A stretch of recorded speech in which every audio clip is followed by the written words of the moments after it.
کہنے لگا ہاں میں اس لیے بھاگ رہا ہوں کہ میرا وہ بیٹا فوت ہو گیا، اب مجھے قرآن پڑھ کے بخشنے والا کوئی ایسا ہے نہیں، تو جو عام ایمان والوں کا ثواب آتا ہے میں بھی اسی میں سے اپنا حصہ لینے کے لیے جا رہا ہوں۔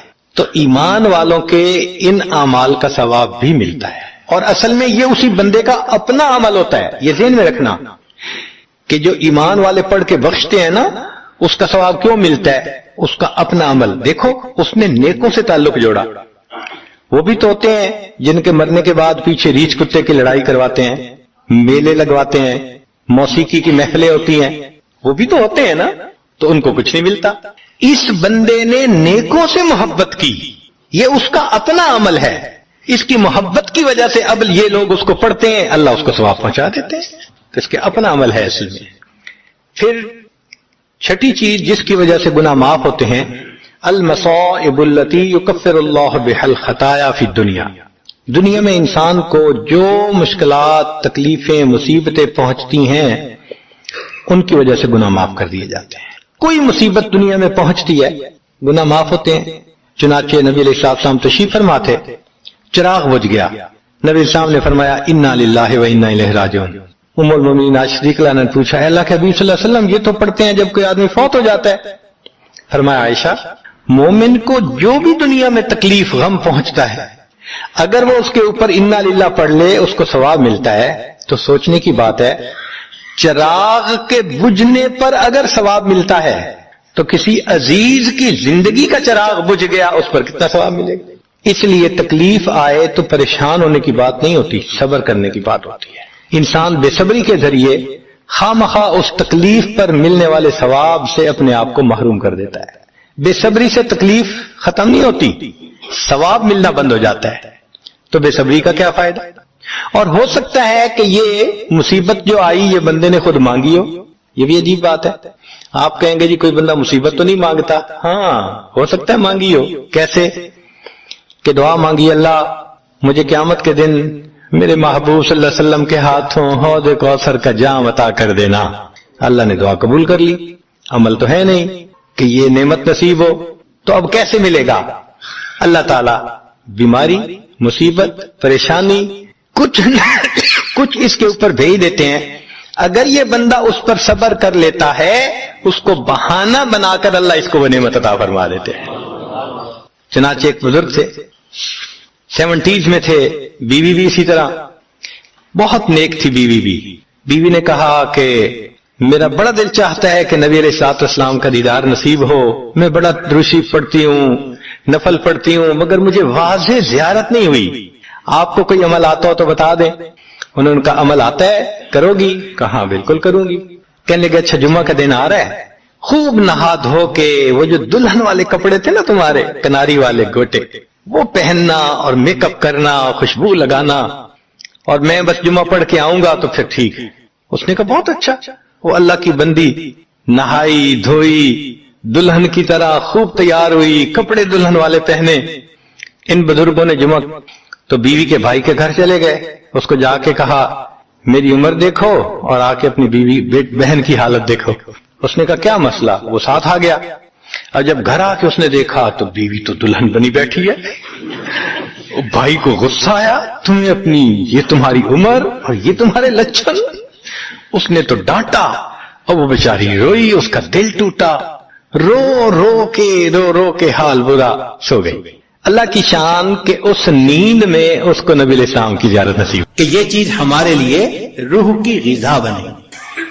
ہمارے اکابر جب دن کے کام کاج سے فارغ ہوتے تھے تو مصلی پہ آ جاتے تھے، رات گزار دیتے تھے مصلی کے اوپر۔ ان کو رات کے اندھیرے کا اس طرح انتظار ہوتا تھا جس طرح دلہا کو دلہن سے ملنے کے لیے رات کا انتظار ہوا کرتا، ایسے وہ رات کے منتظر رہا کرتے۔ عشاء کے وضو سے فجر کی نماز پڑھنا، رات کا بیشتر حصہ نوافل میں کھڑے رہنا، حتیٰ کہ ہمسائے کے لڑکے بچے ان کو چھت کے اوپر ایک مینارہ سمجھا کرتے تھے، تو اتنا تو وہ اللہ کی یاد کیا کرتے تھے نا، قرآن پڑھا کرتے تھے۔ اور ہمارے قریب کے زمانے کے بزرگوں کا معمول ایک منزل روزانہ کا۔ اس عاجز کے والد صاحب حافظ نہیں تھے مگر پوری زندگی ایک منزل روزانہ پڑھنا ان کا معمول تھا۔ ہم نے بچپن سے لے کے اپنے بال سفید ہونے تک اپنے والد کو ہر جمعرات کو ختم قرآن کرتے دیکھا ہے، ہر جمعرات کو ان کا ختم ہوتا تھا۔ ناظرہ پڑھتے تھے تو معمول تھے ان کے. ہم بھی سوچیں اس کے اوپر کہ ہمارا بھی کوئی دن قرآن مجید کی تلاوت کے بغیر نہ گزرے. زیادہ نہیں کر سکتے تو چلو تھوڑا صحیح، مگر کریں تو صحیح نا. یہ تو نہیں کہ کئی دن گزر جاتے ہیں قرآن مجید کئی گھروں میں کھولنے والا ایک بھی نہیں ہوتا. اخبار روز پڑھا جاتا ہے، ٹی وی روز دیکھا جاتا ہے، اور انٹرنیٹ کی مصیبت تو 24 گھنٹے کھلی رہتی ہے. اگر نہیں کھلتا اللہ کا قرآن تو اپنی روح کو غذا پہنچانے کے لیے ہمیں قرآن مجید کی تلاوت کا معمول روزانہ لازماً پورا کرنا چاہیے. بس یہ نیت کریں کہ ناشتہ چھوٹتا ہے تو چھوٹ جائے، قرآن مجید کا معمول نہ چھوٹے، اس پابندی کے ساتھ. اچھا صبح نہیں پڑھ سکے تو شام پڑھ لیں. نبی علیہ الصلوۃ والسلام کی تو ماشاءاللہ سنت ہی یہی ہے. کچھ صورتیں ہیں جو صبح پڑھنا مسنون ہے، کچھ ظہر کے بعد، کچھ مغرب کے بعد، کچھ عشاء کے بعد سونے سے پہلے. حدیث پاک میں آتا ہے نبی علیہ السلام سونے سے پہلے سورہ ملک پڑھا کرتے تھے. یہ کیا چیز تھی؟ جیسے آپ کچھ دیر کے بعد نا کینڈی کھا رہے ہوتے ہیں، بسکٹ کھا رہے ہوتے ہیں، فلاں چیز کا. یہ اسی طرح ہے کہ معمول ساتھ ساتھ چلتا رہتا ہے، روح کو غذا ملتی رہتی ہے. تو جتنی مسنون صورتیں ہیں یاد کریں اور ان کو دن کے مختلف اوقات میں پڑھنے کی عادت بنا لیں، از خود غذا ملتی جائے گی. اور جو حافظ قرآن ہوں ان پر تو اللہ کی خاص رحمت، وہ اپنی منزل کے حساب سے پڑھیں. ہمارے اکابر تو ایک آیت پڑھتے تھے، پوری رات گزار دیتے تھے. پہلے یہ بات ذرا عجیب لگتی تھی کہ ایک آیت پڑھتے پوری رات. پھر ایک چیز نکل آئی جس کا نام ہے چنگم. ہم نے بعض بچوں کو دیکھا کہ جتنی دیر بیٹھے ہیں منہ چل رہا ہے. پوچھا بھائی یہ کیا مسئلہ ہے؟ کہنے لگے جی بس یہ چنگم ہے، اس کو چبانے میں مزہ آتا ہے. بھائی اگر ایک گھنٹہ ایک ہی چیز کو چبانے کا مزہ یہ پا رہے ہیں تو ہمارے اکابر بھی ایک آیت کو بار بار پڑھ کر کندے مکرر کا مزہ لیا کرتے ہیں، ان کو بھی مزہ آتا تھا. تو پہلی چیز جس سے ہم نے اپنی روح کو غذا پہنچانی ہے وہ کیا چیز ہے؟ قرآن مجید کی تلاوت کرنا. صرف ثواب کی نیت نہیں ہونی، ثواب تو ملے گا، یہ بھی نیت ہونی ہے کہ میں نے اس کو آداب کے ساتھ، توجہ کے ساتھ اس طرح پڑھنا ہے کہ اللہ کی رحمتیں برسے اور میرے دل کی ظلمت کو دھو دے. دوسری چیز جس سے کہ انسان کے اوپر اللہ کی رحمت برستی ہے اس کو کہتے ہیں استغفار. استغفر اللہ ربی من کل ذنب واتوب الیہ. قرآن مجید میں اللہ رب العزت نے حکم فرمایا واستغفر اللہ، استغفار کرو. ہمارے اکابر یہ معمول بتاتے ہیں روزانہ استغفر اللہ ربی من کل ذنب واتوب الیہ. اس کو دن میں کم از کم 100 مرتبہ صبح، 100 مرتبہ شام. زیادہ وقت ہو تو 200 مرتبہ بھی پڑھ سکتے ہیں. مگر جب پڑھ رہے ہو تو ذرا اپنے گناہوں پر ندامت بھی دل میں محسوس کریں. یہ نہ ہو کہ زبان پہ استغفار چل رہا ہے اور دن میں گناہوں کے خیال چل رہے ہیں. رابعہ بصریہ رحمت اللہ علیہ فرماتی تھی استغفارنا یحتاج الی استغفار، کہ ہم ایسا استغفار کرتے ہیں کہ اس کے اوپر ہمیں استغفار کرنے کی ضرورت ہے. صبح برکف، توبہ برلب، دل پر از لطف گناہ. ہاتھ میں تسبیح، زبان پہ توبہ اور دل گناہ کی لذت میں پڑا ہوا ہے. معصیت را خنمی آیت بر استغفار ما، میرے استغفار کے اوپر تو گناہ بھی کھڑا ہنس رہا ہے. تو ایسا استغفار نہ ہو. صحیح ندامت کے ساتھ ہم استغفار پڑھیں تو اللہ تعالیٰ کی رحمت برسے گی. دلیل قرآن عظیم الشان، بات پکی. اللہ رب العزت شاہ فرماتے ہیں لولا تستغفرون اللہ لعلکم ترحمون. قرآن کی آیت. اگر یہ استغفار کرتے تو کیا ہوتا؟ اللہ تعالیٰ رحمت برساتے.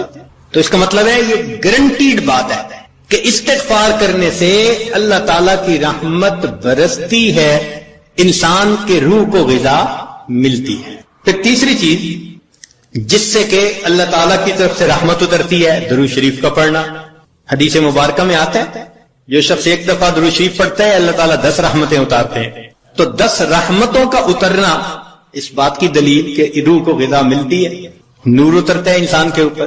ہمارے مشائخ نے فرمایا کہ 100 مرتبہ صبح اور 100 مرتبہ شام، کم از کم اتنا تو درود شریف ضروری پڑھ لیں. ایک صحابی رضی اللہ عنہ پوچھتے ہیں اللہ کے نبی صلی اللہ علیہ وسلم میں کتنا درود شریف پڑھوں؟ فرمایا زیادہ پڑھ، چوتھائی حصہ. زیادہ پڑھو گے تو فائدہ زیادہ. اللہ کے نبی صلی اللہ علیہ وسلم آدھا حصہ. بھائی زیادہ پڑھو گے تو زیادہ فائدہ. 3 حصے. فرمایا اور زیادہ تو 4 حصے. جب انہوں نے کہا کہ میں پورا وقت درود شریف پڑھنے میں لگا دوں گا، نبی اسلام نے فرمایا اذن یغفر لک ذنبک، تیرے گناہوں کو بخش دیا جائے گا اور تیرے غموں کو تیرے سر سے اتار دیا جائے گا۔ تو درود شریف کے پڑھنے سے اللہ تعالیٰ گناہوں کو معاف کرتے ہیں اور دھو دیتے ہیں۔ صدیق اکبر رضی اللہ عنہ فرمایا کرتے تھے کہ ٹھنڈا پانی آگ کو اتنا جلدی نہیں بجھاتا جتنا جلدی درود شریف کا پڑھنا انسان کے دلوں کی ظلمت کو مٹا دیتا ہے۔ سیدنا علی رضی اللہ عنہ فرمایا کرتے تھے کہ اگر اللہ تعالیٰ اور اس کے رسول صلی اللہ علیہ وسلم نے تسبیح، تکبیر، تحمید، تحلیل ان کے فضائل نہ بتائے ہوتے تو میں اپنا پورا وقت درود شریف کے پڑھنے میں گزار دیتا۔ تو ہم بھی درود شریف پڑھیں، کم از کم 100 مرتبہ صبح اور 1 مرتبہ شام۔ اس سے کیا ہوگا کہ دل کو غذا پہنچ جائے گی۔ چوتھی چیز، اللہ کا ذکر کرنا، ذکر لسانی یا ذکر قلبی جیسا بھی معمول ہو، ذکر کے کرنے سے اللہ تعالیٰ کی رحمت اترتی ہے۔ اور حدیث پاک سے دلیل، نزلت علیہم السکینہ، ان کو رحمت ڈھانپ لیتی ہے، ملائکہ آ جاتے ہیں ان کے اوپر، جہاں لوگ مل بیٹھتے ہیں مختلف جگہوں سے آئے ہوئے اللہ کو یاد کرنے کے لیے۔ تو ذکر کرنے سے سکینہ کا نازل ہونا بھی اس بات کی دلیل کہ انسان کے دل کو غذا ملتی ہے۔ ذکر سے ذات کی محبت بھی پیدا ہوتی ہے، جتنا جس چیز کا تذکرہ زیادہ کریں اتنا اس سے محبت ہوتی ہے۔ تو کثرت ذکر کا حکم اس لیے کہ اس سے اللہ رب العزت کی محبت انسان کے دل میں بڑھتی ہے۔ یہ نغمہ فصل گلو لالا کا نہیں پابند، بہار ہو کے خزاں لا الہ الا اللہ۔ ہمیشہ ذکر کرنا ہے، ہر وقت کرنا ہے، موسموں کے بدلنے کا اس پہ اثر نہیں ہوتا۔ اس لیے ہمارے اکابر صبح شام کا کچھ وقت تھا جس میں تنہائی میں بیٹھ کے اللہ کا ذکر کثرت کے ساتھ کیا کرتے تھے۔ پھر پانچویں چیز جس سے کہ انسان کے اوپر رحمت اترتی ہے وہ ہے اتباع سنت۔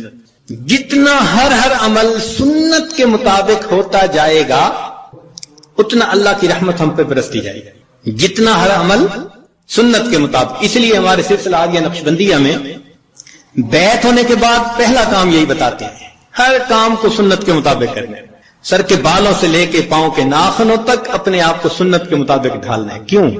ایک تو اجر ہے، ایک قرب ہے، اللہ کی محبوبیت ملتی ہے، اور تیسرا یہ چیز انسان کے روح کی غذا بھی ہے۔ دلیل قرآن عظیم الشان میں سے ارشاد فرمایا اطیعوا اللہ والرسول لعلکم ترحمون، اللہ اور اس کے رسول کی اطاعت کرو تو کیا ہوگا؟ تمہارے اوپر رحمت برسے گی۔ تو اتباع سنت سے بھی انسان پر رحمت برستی ہے۔ پھر چھٹی چیز اہل اللہ کی صحبت اختیار کرنا۔ قرآن مجید میں تو حکم دیا گیا یا ایھا الذین آمنوا اتقوا اللہ وکونوا مع الصادقین، یہ کونوا حکم ہے، اور حدیث پاک میں بھی حکم دیا گیا۔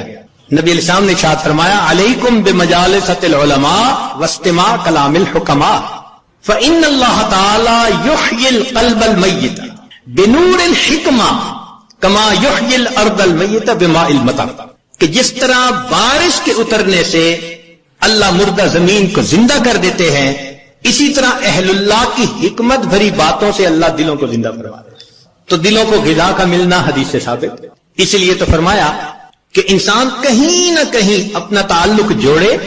مجدد ثانی رحمۃ اللہ فرماتے ہیں کہ ان مشائخ کی نظر شفا اور ان کا کلام کیمیا ہے، ان کا کلام کیمیا اور ان کی نظر شفا ہے وہی تیرے زمانے کا امام برحق جس سے کہ انسان کے دل پر نور اترتا ہے، وہ ہے تقوی کو اختیار کرنا۔ اس لیے ہمارے مشائخ جہاں اتباع سنت کا تلقین کرتے ہیں وہاں ساتھ گناہوں سے بچنے کا بھی حکم دیتے ہیں، بھی گناہوں سے اپنے آپ کو بچاؤ، اور گناہوں سے بچنا، مشتبہات سے بچنا، اسی کا نام تقوی ہے۔ جتنا تقوی اختیار کریں گے اتنا اللہ کی رحمت برسے گی۔ جی، تقوی اختیار کرنے سے بھی رحمت برستی ہے۔ وہ کیسے؟ دلیل قرآن عظیم الشان، قرآن مجید کی آیت ہے، اللہ ارشاد فرماتے ہیں واتقوا اللہ لعلکم ترحمون، تم تقوی اختیار کرو تم پر رحمتیں برسائی جائیں گی۔ تو تقوی کے اختیار کرنے سے بھی رحمت برسی۔ اس لیے یہ مہینہ رحمت کا مہینہ کیوں کہلاتا ہے؟ اس لیے کہ یہ ماہ سیام ہے، اور سیام کا اصل مقصد کیا ہے؟ لعلکم تتقون، اور تقوی سے رحمت برستی ہے، اس لیے اس کو شہر الرحمہ کہا۔ شہر الغفران کہا، حدیث مبارکہ میں شہر عظیم کہا اس شہر اس مہینے کو. اور ہم تو صرف رمضان کی برکتیں اگر لے پائے تو بڑی بات. ہمارے مشائخ تو پوری زندگی اسی ترتیب پہ گزارتے تھے. فرماتے تھے الدنیا یوم ولنا فیہا صوم، دنیا ایک دن کی ہے اور ہم نے اس ایک دن میں روزہ رکھا ہوا ہے. یعنی گناہوں سے بچنے کا روزہ، یہ مقصد تھا ان کا. پوری زندگی اسی طرح گزار دیتے تھے. اس لیے فرمایا للصائم فرحتان، روزہ دار کے لیے دو خوشیاں ہوتی ہیں. فرحت عند الافطار، ایک تو افطار کے وقت خوشی، وفرحت عند لقاء الرحمن، جب رحمان سے ملیں گے اس وقت بھی خوشی ہوگی. اس لیے یہ رمضان کا مہینہ انسان کے دل کو منور کر دیتا ہے. ظاہر میں تو نظر آتا ہے کہ جی بھوکا رہنا پڑے گا، مگر کہاں بھوکا رہنا پڑتا ہے. اگر اوور آل دیکھیں تو رمضان میں انسان زیادہ کھاتا ہے، اور جتنی نعمتیں رمضان میں ملتی ہیں باقی مہینے میں تو ملتی نہیں ہے. مگر رمضان المبارک میں واقعی روزہ دار پر اللہ کی رحمت برستی ہے. پھر نویں چیز کہ انسان اللہ رب العزت سے دعا بھی مانگے، یہ اعمال بھی کرے اور ان اعمال کو کر کے اللہ تعالیٰ سے دعا بھی مانگے. اے اللہ میرے دل کو منور فرما دیجئے، میرے دل کو غذا پہنچا دیجئے، میری روح کو منور کر دیجئے. اور یہ چیز حدیث پاک سے ثابت ہے. نبی علیہ السلام جب فجر کی سنتیں ادا فرما کے مسجد میں تشریف لے جاتے تھے تو حدیث پاک میں ہے کہ راستے میں نبی علیہ السلام دعا مانگتے تھے، اللہم اجعل فی قلبی نورا وفی بصری نورا وفی سمعی نورا وفی وعن یمینی نورا وعن شمالی نورا ومن خلفی نورا ومن امامی نورا واجعل لی نورا، اللہ مجھے ہی نور بنا دے. اب یہ دیکھیے کتنی اہم بات ہے. ہم میں سے کتنوں کا معمول ہے اس دعا کو پڑھنا؟ اللہ ماشاء اللہ بہت کم لوگ ہوں گے جو باقاعدہ پڑھتے ہوں گے. اللہ کے حبیب صلی اللہ علیہ وسلم نے تو ہمارے لیے یہ دعا سکھائی ہے. دنوں پہ دن گزر جاتے ہیں، مہینوں پہ مہینے، یہ دعا مانگی نہیں ہوتی. اللہ کے حبیب صلی اللہ علیہ وسلم دعا مانگ رہے ہیں اللہم اجعلنی، اللہ مجھے ہی نور بنا دے. آج وقت ہے اس نور کو حاصل کرنے کا. اگر دنیا میں اس نور کو حاصل نہ کیا تو پھر قیامت کے دن پریشانی ہوگی. اس لیے جو نیک کام کرتا ہے، شریعت و سنت کی اتباع کرتا ہے، اللہ تعالیٰ کا قرب حاصل کرتا ہے تقوی کے ذریعے، تو فرمایا افمن کان میتا فاحییناہ، اور وہ جو مردہ تھا اس کو ہم نے زندہ کیا، وجعلنا لہ نور، اور اس کو ہم نے نور عطا کیا، یمشی بہ فی الناس، اس نور کو لے کے وہ انسانوں میں چلتا ہے اور دین کی دعوت کا کام کرتا ہے. تو اس نور کو دل میں لینا یہ انتہائی ضروری ہے ہمارے. اور اس نور کو لینے کی جگہ فقط یہ دنیا ہے، اس کے بعد یہ نور نہیں مل سکے گا. اس کی مثال یوں سمجھ لیجئے، انسان کے بدن کے بننے کی جگہ ماں کا پیٹ. اگر بچہ اس طرح سے پیدا ہو کہ دونوں آنکھیں نہ بن سکیں تو دنیا کا کوئی ڈاکٹر دنیا میں آنکھیں نہیں بنا سکتا.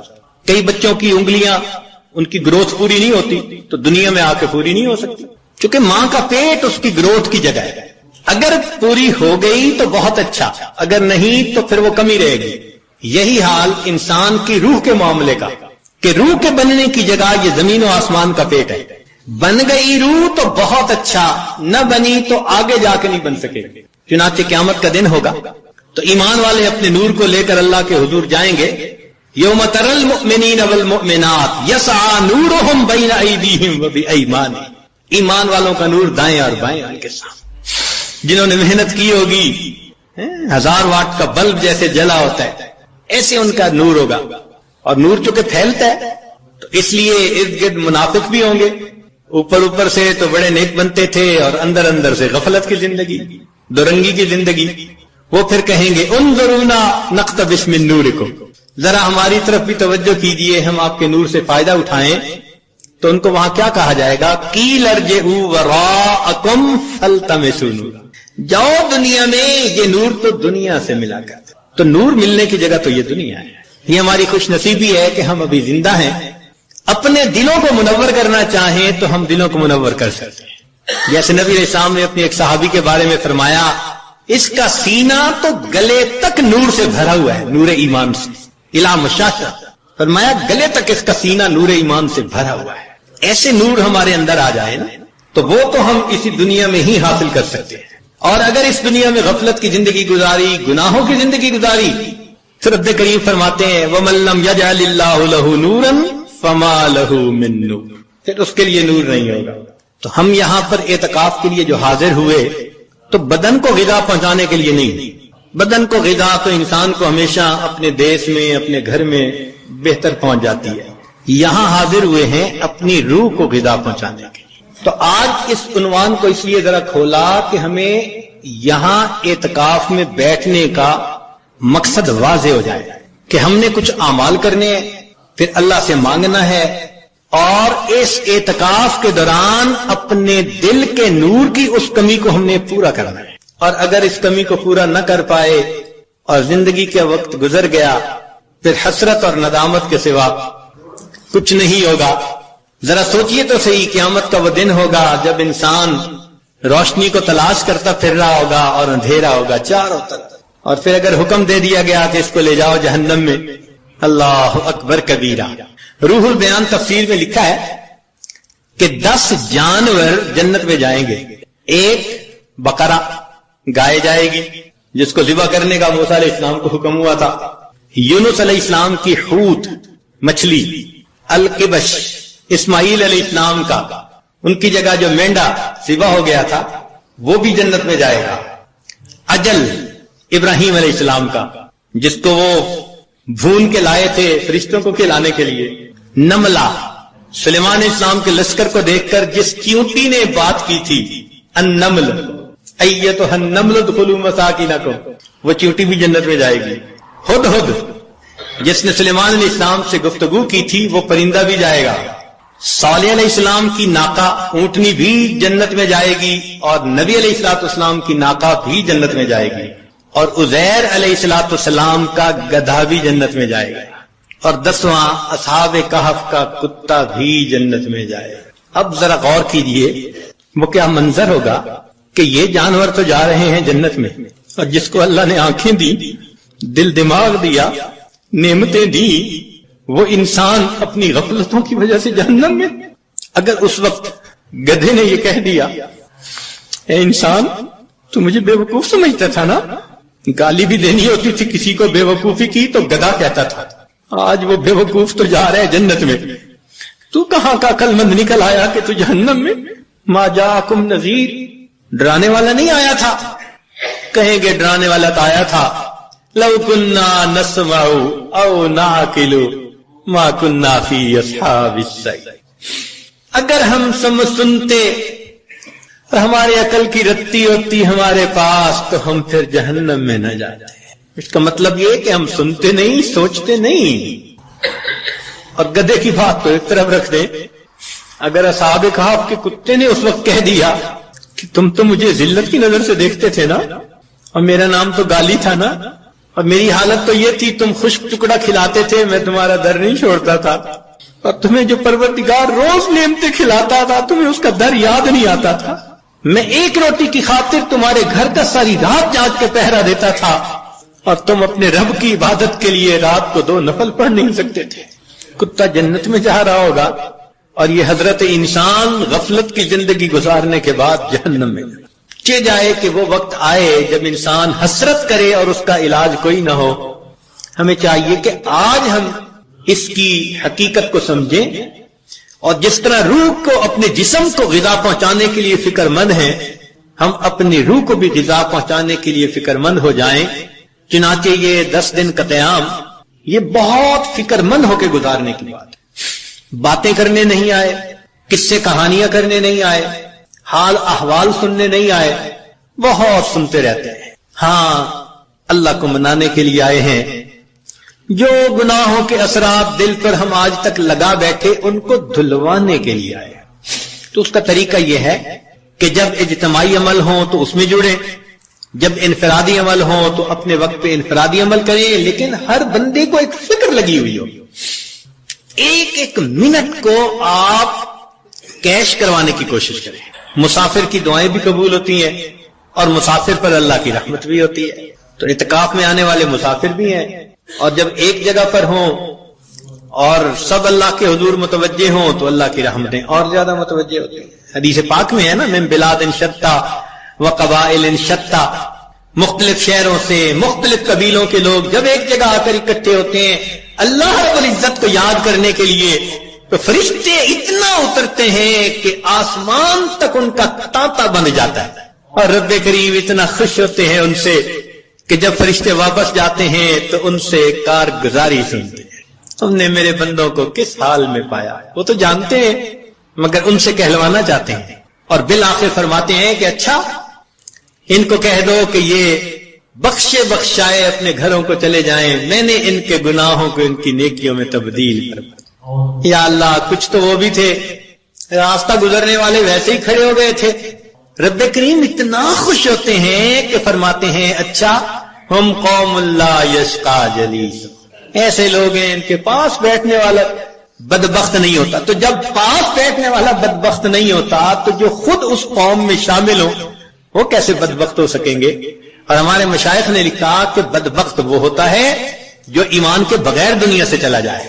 تو یہ حدیث پاک اشارہ کر رہی ہے کہ ایسی محفلوں میں بیٹھنے والا بندہ بالآخر دنیا میں ایمان کی سلامتی کے ساتھ چلا جائے۔ تو ان محفلوں کی قدر کریں، فکر کریں، اپنے سیل فون کو یا تو سائلنٹ کر دیں یا بند ہی کر دیں 10 دن کے لیے، یہاں گھنٹی کی آواز نہ سنائی دے، بات کی آواز نہ سنائی دے۔ جب نہیں تھے یہ سیل فون دنیا کے کام کاروبار پھر بھی چلتے تھے، 10 دن کے لیے بند ہو جائے گا، کام کاروبار پھر بھی چلے گا۔ نہ آسمان پہلے گرا تھا نہ اب گرے گا، تو اتنا اہم نہ اس کو بنائیں۔ اب اس کو ایک طرف کر کے تلاوت میں لگے ہوں، تسبیحات میں لگے ہوں، نمازوں میں لگے ہوں، دعا میں لگے ہوں، اجتماعی عمل میں، بس ان اعمال میں قرآن مجید کی تلاوت میں آپ لگے رہیں۔ اللہ تعالی ہم میں سے کسی کی عاجزی کو تو قبول فرما لیں گے نا۔ آخر اتنے لوگ جو ہیں کتنے ٹوٹے دلوں کے ساتھ یہاں پہنچے ہیں اور کتنے مجاہدوں کے ساتھ پہنچے ہیں۔ انتظام نہیں تھے، مشکل سے انتظام ہوا، چھٹیاں نہیں ملتی تھی، دعائیں مانگ مانگ کے چھٹیاں لی، کیسی کیسی کوشش کے بعد بالآخر یہاں پہنچے۔ اللہ تعالیٰ قدردان ہے، وہ یقیناً آنے کی قدر فرمائیں گے۔ تو ہم اپنے اس وقت میں اللہ تعالیٰ کی رحمت کو اپنی طرف متوجہ کریں، پروردگار عالم ہمارے گناہوں کو معاف فرمائے اور ہمارے اس 10 دن کو ہمارے لیے اپنے قرب کا ذریعہ بنائے۔ وآخر دعوانا ان الحمد للہ رب العالمین۔ اعوذ باللہ من الشیطان الرجیم، بسم اللہ الرحمن الرحیم۔ وَأَن لَيْسَ لِلْإِنسَانِ إِلَّا مَا سَعَى وَأَنَّ سَعْيَهُ سَوْفَ يُرَى۔ سبحان ربک رب العزت عما یصفون وسلام علی المرسلین والحمد للہ رب العالمین۔ اللہم صل علی سیدنا محمد وعلی آل سیدنا محمد وبارک وسلم۔ ہر ملک کی اپنی ایک کرنسی ہوتی ہے، جیسے پاکستان کی کرنسی روپیہ، سعودی عرب کی کرنسی ریال، دبئی کی کرنسی درہم، امریکہ کی کرنسی ڈالر، یو کے کی کرنسی پاؤنڈ، جاپان کی کرنسی ین، رشیا کی کرنسی روبل۔ تو ہر ملک کی اپنی اپنی کرنسی ہوتی ہے۔ دیکھا یہ گیا ہے کہ انسان جس ملک میں رہتا ہو، اگر اس کے پاس وہاں کی کرنسی بہت ساری ہے تو اس کی زندگی سہولت سے گزرتی ہے۔ وہ جہاں چاہے اچھا گھر خرید سکتا ہے، گاڑی خرید سکتا ہے، شادی بیاہ کر سکتا ہے، عیش کی زندگی گزار سکتا ہے اگر اس کے پاس اس ملک کی کرنسی ہے۔ اگر اس ملک کی کرنسی نہ ہو تو پرابلم پیش آ سکتے ہیں۔ ہمیں ایک مرتبہ خود یہ تجربہ ہوا، ہم پوری فیملی عمرے پر گئے تو میرے بیٹے کے ہاں چھوٹا بچہ تھا، بہت اچھا بیبی تھا۔ جیسے ہم جہاز سے اترے اس نے رونا شروع کر دیا، تو میں نے پوچھوایا عورتوں سے کہ یہ بچہ کیوں رو رہا ہے؟ ان کا جی کہ یہ بچہ ڈبے کا دودھ پیتا نہیں اور یہ فریش دودھ پیتا ہے اور اس وقت دودھ ختم ہو گیا ہے اس لیے یہ رو رہا ہے۔ میں نے کہا کوئی بات نہیں، ہم 15-20 منٹ کے اندر امیگریشن سے آگے گزر جائیں گے اور فریش دودھ کا ڈبہ میں لے کے دے دوں گا تو بچے کو پلا دینا۔ ہم نے امیگریشن والے کو بتایا کہ بچہ رو رہا ہے تو آپ ہمیں ذرا جلدی پاس کر دیں۔ اس نے مہربانی کی اور اس نے ہمیں جلدی امیگریشن سے پاس کر دیا۔ اب ہم باہر نکلے، باہر ایک دکان بنی ہوئی تھی جہاں دودھ کے ڈبے پڑے تھے، نظر آ رہے تھے فریج کے اندر پڑے ہوئے۔ وہاں ایک بنگالی لڑکا کھڑا تھا، میں نے اسے کہا کہ مجھے دودھ کا ڈبہ چاہیے، اس نے کہا ریال ہیں، 2 ریال چاہیے۔ میں نے کہا بھائی میرے پاس ریال تو نہیں ہے، ڈالر ہیں، تو میں آپ کو $5 دے دیتا ہوں، آپ مجھے دے دیں یہ ڈبہ. وہ کہنے لگا مجھے یہ اللہ اب چاہے. میں نے کہا بھائی اب بچہ رو رہا ہے تو میں کیا کروں؟ اس نے کہا جی وہ سامنے کرنسی کی دکان ہے، وہاں سے ریال میں چینج کروا کے لائیں، مجھے تو 2 ریال لینے ہیں، تب آپ کو 2 دینا ہے. میں کرنسی والے کی طرف بھاگا تو نماز کا وقت تھا اور کرنسی والے نے دکان بند کر دی تھی. اب میں پھر اس کے پاس آیا، میں نے اس کو کہا کہ بھئی میری کرنسی تو چینج نہیں ہو رہی، نماز ختم ہونے میں آدھا گھنٹہ لگ جائے گا، اور بچہ آدھا گھنٹہ روتا رہے تو ہمارا تو دل برداشت نہیں کرتا اس کو، تو آپ پلیز مجھے دے دیں. اس نے کہا جی ریال ہے، مجھے 2 ریال چاہیے، میں دے دیتا. میں نے اس کو کہا کہ اچھا ایسے کرو، میں آپ کو $10 دیتا ہوں. انہوں نے کہا یہ اللہ. میں نے کہا اچھا بھی میرے پاس $50 کا $50 کا ایک نوٹ ہے، وہ دے دیتا ہوں. اس نے کہا نہیں. پھر میں نے اسے آفر کی اچھا میں آپ کو $100 دیتا ہوں، آپ مجھے $100 کے بدلے میں دودھ کا ایک ڈبہ دے دیں. اس نے کہا جی آپ جائیں، میرے ساتھ اب بات مت کرنا. جب اس نے روڈ ہو کے مجھے کہا نا کہ اب میرے ساتھ بات نہ کرنا، تو ایک عربی نوجوان قریب سے گزر رہا تھا، وہ کھڑا ہو گیا. اس نے مجھ سے پوچھا کہ مسئلہ کیا ہے؟ میں نے کہا جی بچہ رو رہا ہے ہمارا، یہ ریال مانگتا ہے اور میں نے ابھی کرنسی چینج نہیں کروائی اور دکان بند ہے نماز پڑھنے کی وجہ سے، تو میں اس کو کہہ رہا ہوں کہ $100 لے لو اور مجھے ڈبہ دے دو، مجھے ڈبہ دودھ کا چاہیے، مجھے بچے کا رونا برداشت نہیں ہو رہا. تو وہ جو عربی لڑکا تھا اس نے اپنی جیب سے 2 ریال نکالے اور اس کی طرف پھینکے اور کہنے لگا اچھا ان کو دو تم دودھ کا ڈبہ تاکہ یہ جا کے بچے کو پلائیں. لو جی اس کو 2 ریال ملے اور اس نے ڈبہ دیا، تب ہماری جان چھوٹی. تو مجھے سمجھ میں بات آئی کہ انسان جس ملک میں ہو وہاں کی کرنسی اگر ہو تو سکون سے زندگی گزرتی ہے، دوسری کرنسی کئی دفعہ کام نہیں آتی.